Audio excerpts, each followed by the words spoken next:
It was 3:15 p.m. on a Tuesday afternoon when Katt Williams walked into the waiting room of what he thought was Dr. Martinez's legitimate medical practice in Miami. He was there for a routine checkup before his upcoming tour, having been referred by a friend who raved about this amazing new doctor who really listens to his patients. The office looked professional enough: clean white walls, medical certificates hanging in frames, and a reception area that seemed busy with patients. But something felt off to Katt from the moment he walked in.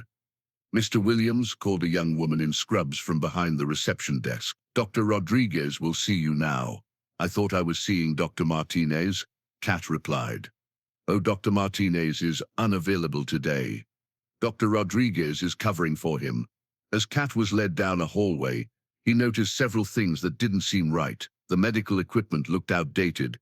Some of the certificates on the walls were slightly crooked, as if they'd been hung recently. And there was a strange smell, not the typical antiseptic scent of a real medical office, but something more like cheap air freshener trying to cover up something else. Rodriguez was a man in his 40s wearing a white coat, with graying hair and what appeared to be a legitimate stethoscope around his neck. He greeted Katt with a warm smile and a firm handshake. "Mr. Williams, it's an honor to meet you.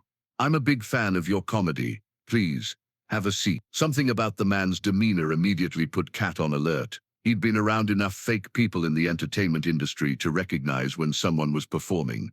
"So," Dr. Rodriguez continued, "what brings you in today?"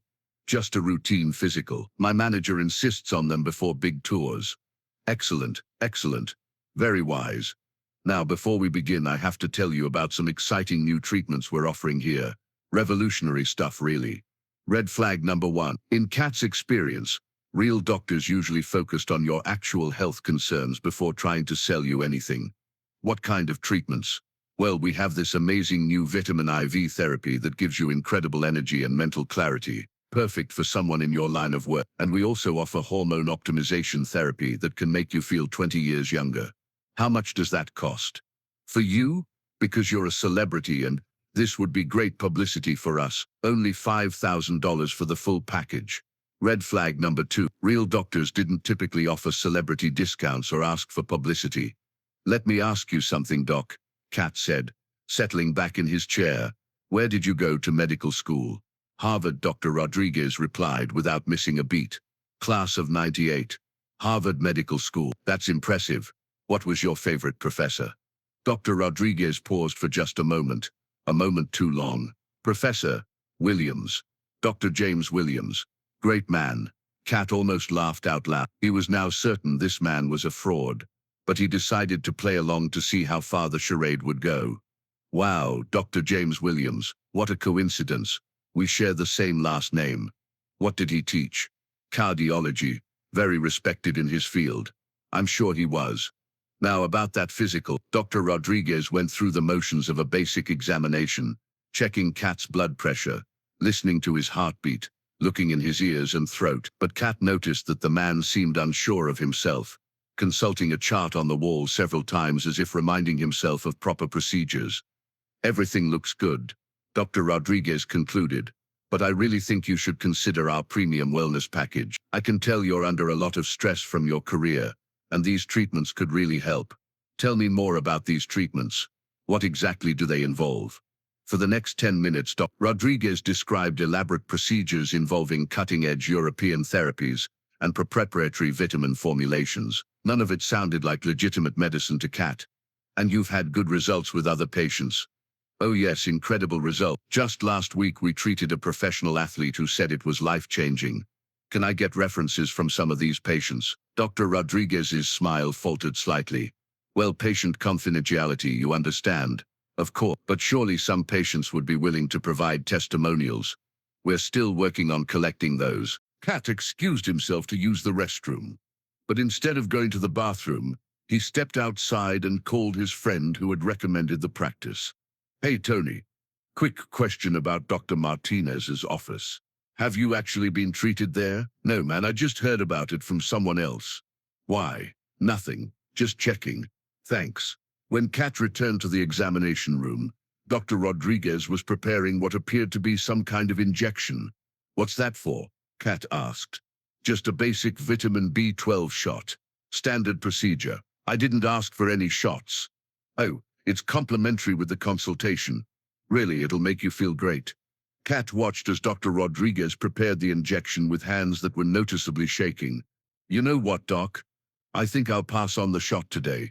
Are you sure? It's really no trouble. I'm sure, but let me ask you something else. That Harvard medical degree on your wall. Can I take a closer look at it?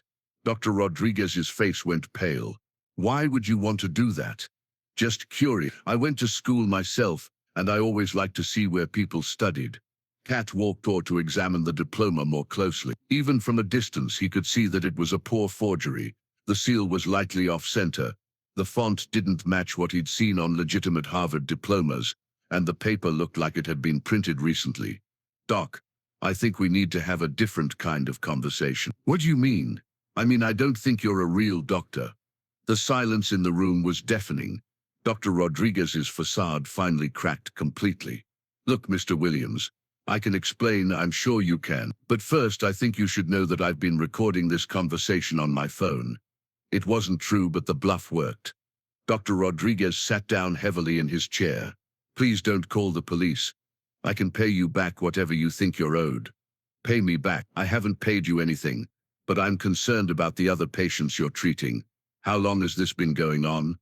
Dr. Rodriguez, whose real name turned out to be Martin Reyes, broke down and told Katt the whole story. He was a former medical student who had dropped out after 2 years due to financial problems. Desperate for money and feeling like he knew enough to help people with basic health issues, he had set up the fake practice 6 months earlier. I wasn't trying to hurt anyone, Martin said through tears. I was just doing basic checkups and wellness treatments. Nothing dangerous. Martin, you were about to inject me with something. What was in that syringe?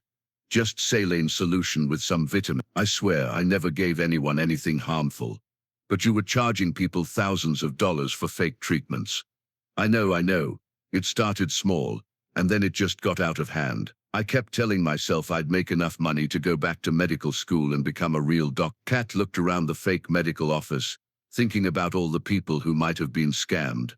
Martin, how many patients have you treated? Maybe 40 or 50 over the past 6 months. And how much money have you taken from them? About 8. Katt sat down across from Martin. Here's what's going to happen. You're going to give me a list of every single patient you've treated, and exactly how much money you took from each one. Then you're going to return every penny. I don't have $80,000. Then you're going to figure out how to get it. Because the alternative is that I call the police right now and you go to prison for fraud and practicing medicine without a license. Martin looked terrified. What if I can't pay everyone back? Then you're going to work with each patient individually to set up payment plans. And you're going to be completely honest with them about what happened. They'll hate me. Some of them think I saved their lives. Some of them might hate you, but some of them might also respect you for trying to make it right. The question is, what kind of person do you want to be? Over the next hour, Martin provided Katt with a complete list of his patients and the amounts he had charged them.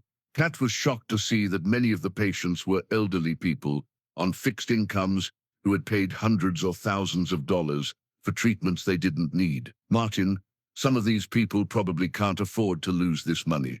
I know, Mrs. Rodriguez, no relation. She's 73 and paid me $3,000 for hormone therapy because she thought it would help with her arthritis. And did it help? She said she felt better, but it was probably just the placebo effect. Katt made a decision. Here's what we're going to do. I'm going to help you return this money to these people. But in exchange, you're going to do something for me. What? You're going to go back to school, real medical school.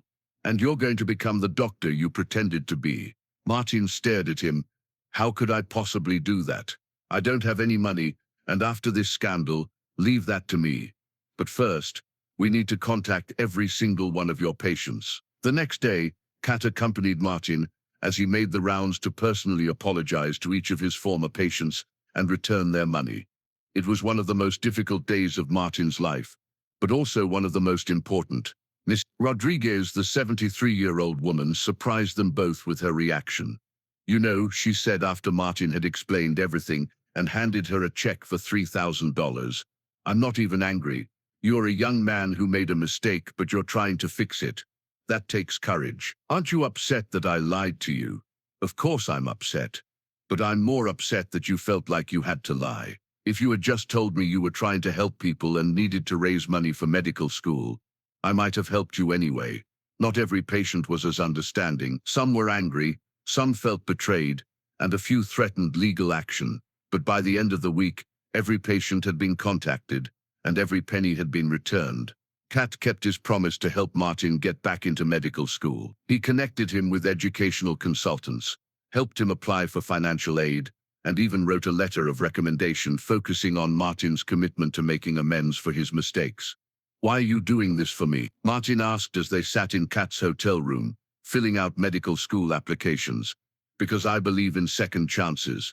Because I think you could actually be a good doctor if you do it the right way. And because sometimes the people who fall the hardest are the ones who climb back the highest." 2 years later, Katt received a graduation announcement in the mail. Martin Reyes had been accepted to a legitimate medical school and had just completed his first year with honor. The note inside read, "Thank you for showing me that the right way is always worth it, even when it's harder. I'm going to be the doctor my patients deserved all along."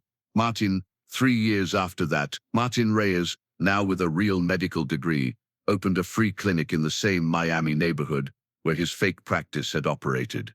On opening day, one of his first patients was Mrs. Rodriguez. "I told you that day that I would have helped you if you'd just asked," she said with a smile. "Now look what you've become." When Katt visited the clinic for its grand opening, he found Martin treating patients with a combination of genuine medical expertise and hard-earned humility. "You know," Martin told him, "that fake practice taught me something important about being a real doctor." "What's that?" "That healing isn't just about medical knowledge. It's about honesty, trust, and treating people with dignity. I was so focused on appearing like a doctor that I forgot what it actually means to be one." The clinic's waiting room featured a small plaque that read, "Second chances aren't just about forgiveness. They're about becoming who you were always meant to be." As Katt left the clinic that day, he reflected on how a routine doctor's appointment had turned into one of the most important interventions of his life. Sometimes exposing a lie creates the opportunity for a much more powerful truth. Because sometimes the best doctors are the ones who understand what it means to need healing themselves.